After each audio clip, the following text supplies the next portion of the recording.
If you enjoy these programs, please like and subscribe.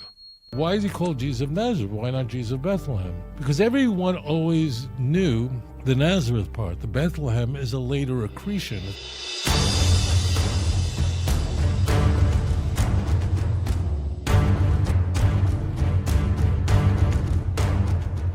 Yes, good morning. My name is Darren Griffin. I've been listening to some of your discussions about the Bible in reference to Christians trying to convert Jews to Christianity. My question is, does he believe that a person in human history named Yeshua Nazareth, or as Christians call him, Jesus of Nazareth, actually existed? Thank you. Have a great day. Yeah. There's so many accretions of mythology in the Gospels in particular that it's easy to understand why there are people who think that this person never exists and is a figure like Romulus, the mythical founder of Rome, also born to a virgin, also ascends to heaven. And given that there were no contemporaneous historians that wrote anything about Jesus, and there were plenty in the area, famously Philo of Alexandria lived in the first half of the first century. He was born in 20 BC and lived into the 50s. A Jew from North Africa, wrote extensively. We have his works, visited the land of Israel frequently, and nothing about him. And in the Christian Bible, Jesus is portrayed as having massive crowds following him. In the Gospels, for example, when Jesus is set to heal a paralytic, they can't even get in the front door because there are such enormous crowds. They have to let him in through a hole in the roof. When you have the thousands and the feeding thousands, there are many people who think none of this existed. There was no historical Jesus, and it's a later invention. And it's difficult when looking at the ancient world to be able to know what is real, what is legendary. You certainly can't, this is not a hard science, so you can't know, can't be sure of it, but to me it seems like it is far more likely that there was a figure who lived during the first third of the first century who came from Nazareth. And I'm really glad that you mentioned Jesus of Nazareth. And it's striking that he's called Jesus of Nazareth. He's not called Jesus of Bethlehem. Why is that? Why Jesus of Nazareth, not Bethlehem? Because Bethlehem is also, that's certainly a myth. And being born in Bethlehem only appears in Matthew and Luke. And this is going to become very important because the story telling the plot in only two Gospels where we have an infancy narrative, the plot devices are completely different. So for those who are not familiar with this, there are 89 chapters in the Gospels. Of those 89 chapters, only 4 of them tell us about Jesus' birth. 2 of them in Matthew, 2 of them in the book of Luke. That's it. There's no mention of any virgin birth in Paul's letters. There's nothing about it. Well, we might expect to find it in the book of Mark, but Mark is written earlier. The virgin birth wasn't invented yet. Or you could believe that Mark knew about it, but just didn't think it was important enough to mention. But that's not a very persuasive argument. So now here's where we go with Nazareth. I think that Nazareth, the fact that Nazareth appears in both infancy narratives is very compelling, especially because of the contradictory nature of Matthew's infancy narrative and Luke's infancy narrative. Very quickly, Luke's infancy narrative tells a story about Mary and Joseph, who are originally from Nazareth. And then because of a census, they have to travel to Bethlehem. And you know the story, there's no room at the inn, and they wind up in a barn, and Jesus is born in a manger. Well, there's a reason why none of that is in Matthew. So in Luke, the couple, their hometown is Nazareth. They then make their way to Bethlehem because of some census, worldwide census, where people had to move back to the ancestral home of their great-great-grandparents going back 1,000 years. Which is, of course, it's silly. And during a census, people don't move. Census takers move. But I want to just set that aside for a moment. The baby Jesus born in a barn in Bethlehem. And then following that, the couple goes back to Nazareth, which is in the Upper Galilee, stopping along the way in Jerusalem where Mary brings the appropriate sacrifice for her new mother. That is wildly different than Matthew. It's not even compatible in any way. Even Christian scholars who are evangelicals can see this is very problematic. Matthew has the family begin in Bethlehem, and they have to go to Egypt because Herod is looking to kill the kid. And this is in Matthew chapter 2. So Joseph is told to go to Egypt, so they go down to Egypt, and were there until Herod died. When it's now they're going back from Egypt, it's so completely different. They will, of course, want to go home to Bethlehem, because Bethlehem is home. There's no manger. There's no problem with room at the inn. Why would you stay at an inn down the block if your house is there? But rather, Joseph is informed in Matthew that there's a new Herod that's come to power, Herod Archelaus, who's crazier than his dad.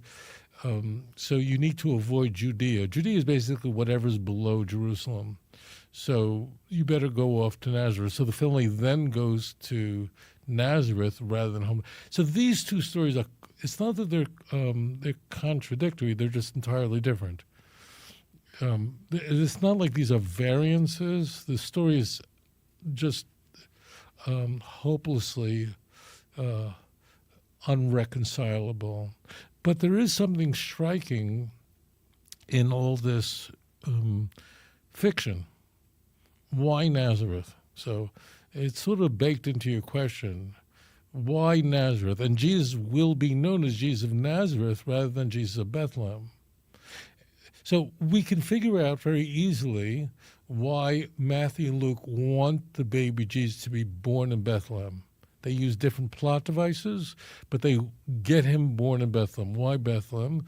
Because Bethlehem, after all, is the birthplace of King David.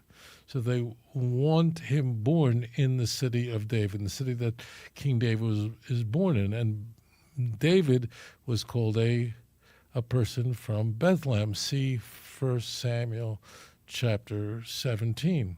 But the question is the following.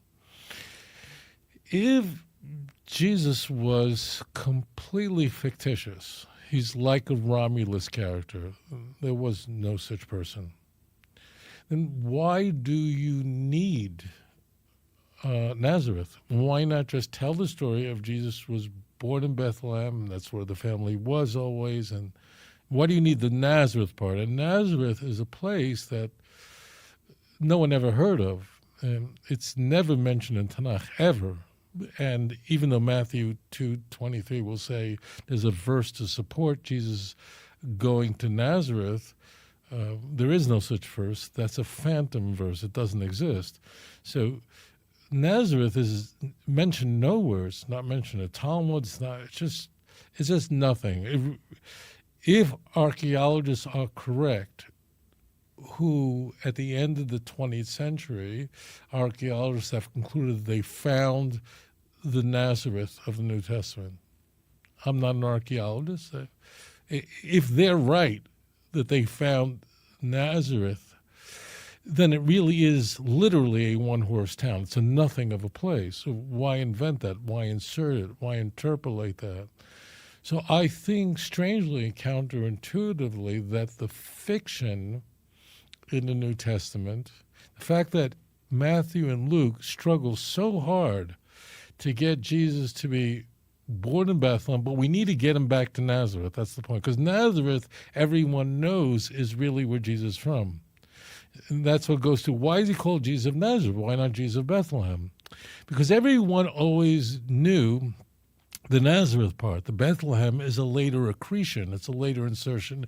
And Matthew and Luke, whoever wrote those books, would independently later create a plot device in order to explain that all. So we know he's from Nazareth, but we need to get him born in Bethlehem. And each one independently comes up with a plot device. Why? Why work so hard? So that points me in a direction that, in fact, the Nazareth part is historical. Jesus from Nazareth, from just a nothing of a town in the Upper Galilee. These are, for those of you who live in large countries, these are very small distances. Like Bethlehem to Nazareth in distance is, I don't know, it's less than 100 miles, definitely way less than that.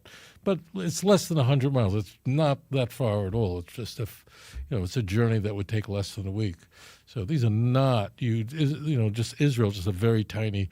There are only 4 states in the United States that are smaller than Israel. So it's a very small place. So the fiction in the Christian Bible, if this is counterintuitive, indicates to me that there really was a figure from Nazareth. The Bethlehem part comes up later, and that would explain why they work so hard, but why the Nazareth part sticks. It sticks so much that, you have even people speaking of Nazareth derisively, like, what good thing can come from Nazareth? Because what good thing could come from a place like Nazareth? It was such a small nothing of a town. So I think that it is way more likely that Jesus is a historical figure.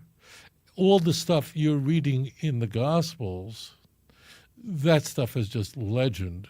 That just built and later levels, accretions, and of course, as you would expect, John is going to be a far more processed gospel than the book of Mark, which, we after the incipit, we're introduced to Jesus as an adult, as baptism. So Mark is much more bare, easier to read, intriguing in many ways.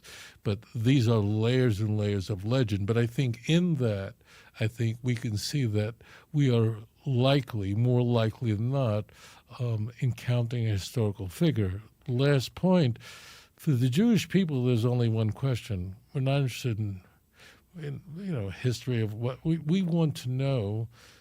Who is the Mashiach? What is God's plan of salvation for the world? That's what we're interested in. And given that, these are not questions that religious Jews typically ask, but we rather ask the question, what does Isaiah say about the true Messiah? So we open up Isaiah 2, we look at Isaiah 11. Those are not the only messianic chapters in Isaiah, but they are the most famous.